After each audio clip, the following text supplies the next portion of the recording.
Hello दोस्तों, स्वागत है आप सभी का career bye UP YouTube channel में। दोस्तों, आज हम आप सभी को बताने जा रहे हैं विज्ञान। जो बच्चे क्लास 10th में हैं, जो बोर्ड एग्जाम देना चाहते हैं, जो आप चाहते हैं कि बोर्ड एग्जाम में आपका 70 में 70 आए, तो आज उसी के लिए हम आप सबको ये वीडियो लेकर आए हैं कि आप किस प्रकार से विज्ञान में 70 में 70 ला सकते हैं। कौन कौन सा ट्यूशन तैयार करके आप बोर्ड एग्जाम में 70 में 70 ला सकते हैं। चलिए दोस्तों, आज हम आपको बताते हैं। सबसे पहले हम आपको ये बताने जा रहे हैं कि आपका जो प्रकाश का परावर्तन चैप्टर है क्लास 10th में, उसमें क्वेश्चन कहाँ से आता है। जैसे आपका एक आता है उत्तल दर्पण और अवतल दर्पण से संबंधित प्रश्न आता है। इसमें आपका बहुविकल्पी भी आता है और 2 या 4 नंबर का क्वेश्चन ऐसे दे देगा कि ये जो क्वेश्चन दिया है इसी प्रकार से आपको क्वेश्चन दे देगा। अब पूछेगा कि प्रतिबिंब स्थिति पूछ लेगा, वस्तु की दूरी पूछ लेगा, कुछ भी पूछ लेगा। ठीक है, तो चलिए आपको बताते हैं कि किस प्रकार से क्वेश्चन पूछता है।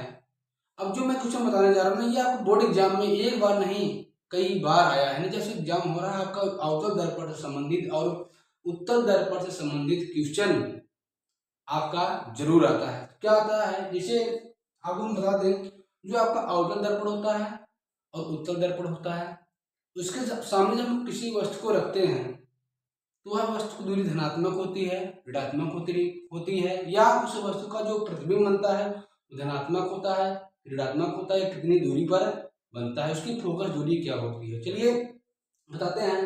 तो जो आपका अवतल दर्पण और उत्तल दर्पण में क्या क्या होता है, जो एफ है वस्तु की फोकस दूरी। जो फोकस दूरी होती है वह आपकी ऋणात्मक होती है। क्या होती है? ऋणात्मक। और जो आपका वस्तु की दूरी होती है, यानी वस्तु दर्पण से कितनी दूरी पर रखा गया है, उस वस्तु की जो दूरी होती है वह भी हमारी क्या होती है? ऋणात्मक होती है। और उसके द्वारा बना प्रतिबिंब क्या होता है? आपका ऋणात्मक होता। ठीक है, तो और उसकी जो त्रिज्या होती है, वक्रता त्रिज्या, ये भी क्या होती है? आपकी ऋणात्मक होती है। फिर ऐसे आपका उत्तल दर्पण में क्या होगा? उत्तल दर्पण की जो फोकस दूरी होगी वह प्लस होगा, और वस्तु की दूरी चाहे उत्तल दर्पण हो चाहे अवतल दर्पण हो, दोनों में जो वस्तु की दूरी होगी वह क्या होगी? दोनों ऋणात्मक होगी, चाहे अवतल दर्पण हो चाहे उत्तल दर्पण हो। ठीक है दोस्तों, इस वीडियो को स्किप मत करिए। ठीक, अब आपका बोर्ड नजदीक आ रहा है। अगर आप अभी नहीं पढ़ेंगे ना, आपका 70 में 70 नहीं आएगा। इसको आपको तैयार करना ही पड़ेगा। ये क्वेश्चन इसमें से कन्फर्म आएगा, सवाल लगाने के लिए क्वेश्चन दे देगा ऐसे। अगर आपको चिन्ह नहीं मालूम रहेगा ना, तो आपका आंसर गलत आएगा। जब आंसर गलत आएगा तो एक भी नंबर नहीं मिलेगा। तो आपको जो फोकस दूरी होता है उत्तल दर्पण में वह होता है प्लस, जो वस्तु की दूरी होती है वो होती है माइनस, और जो प्रतिबिंब होता है वह धनात्मक होता है। कितना होता है? क्या होता है? धनात्मक होता है। ठीक है, तो इसमें क्वेश्चन कैसे पूछता है, आज जो मैं क्वेश्चन बताने जा रहा हूँ ना, आपको बोर्ड एग्जाम में कई बार आया है। एक बार नहीं, एक बार, 2 बार नहीं, 3 बार नहीं, कम से कम 7-8 बार आया है। वो क्वेश्चन कौन सा है, चलिए आपको बताते हैं। देखिए, जो आपका क्वेश्चन है आपका यह है, कहा कि 16 सेंटीमीटर फोकस दूरी के, क्या कहा आपका? 16 सेंटीमीटर फोकस दूरी के अवतल दर्पण के सामने, कौन सी दर्पण की बात किया है? ये आपका है अवतल दर्पण। कौन दर्पण है? अवतल दर्पण के सामने एक वस्तु 8 सेंटीमीटर दूरी पर रखा गया है। कितनी दूरी पर रखा गया है? 8 सेंटीमीटर दूरी पर रखा गया है। आपसे पूछ रहा है कि प्रतिबिंब की स्थिति की गणना कीजिए, यानी प्रतिबिंब कहां पर बनेगा। आपको दिया क्या क्या है, तो बात यहां दिया है किस दर्पण की, आपका बात किया है कौन सी दर्पण है, इसमें आपका दिया है अवतल दर्पण। कौन दर्पण है आपका? अवतल दर्पण। तो इसमें जो आपका फोकस दूरी कितना दिया है, फोकस दूरी क्या दिया है कि 16 सेंटीमीटर फोकस दूरी। फोकस दूरी कितना दिया है? 16 सेंटीमीटर। अब दर्पण है अवतल, तो जो फोकस दूरी होता है ना वह आपको हो जाएगा ऋणात्मक, यानी 16 सेंटीमीटर। उसके बाद आपका करा कि दर्पण के सामने एक वस्तु 8 सेंटीमीटर की दूरी पर रखा गया है, यानी जो वस्तु दर्पण के सामने रखा गया है उसकी दूरी कितना है? 8 सेंटीमीटर। जो आपका वस्तु की दूरी है वह कितना है? 8 सेंटीमीटर। ये भी क्या रहेगा आपका? ऋणात्मक। अब आपसे पूछा है कि प्रतिबिंब की दूरी क्या होगा, v आपका होता है प्रतिबिंब की दूरी।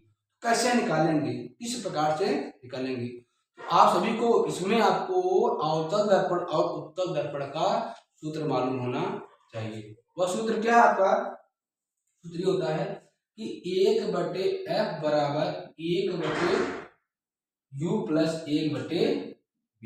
ये होता है आपका UVF में संबंध, यानी कि जो अवतल दर्पण और उत्तल दर्पण का सूत्र होता है।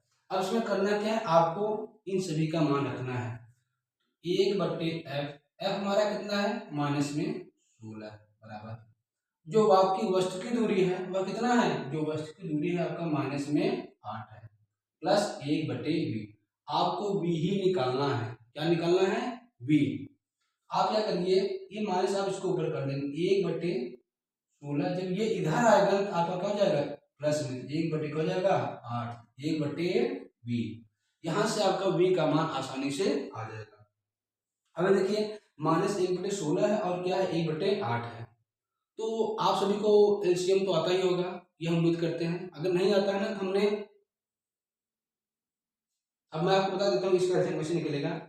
जो आपका माइनस 1/16 है 1/8 है, आप क्या लेंगे इसका एलसीएम, 16 और जो 8 का एलसीएम होता है वह होता है 16, यानी जो 16 के भी पहाड़े में आए और सबसे पहले आए और 8 के भी पहाड़े में आए, तो जो 8 और 16 का एलसीएम होता है वह कितना होता है 16।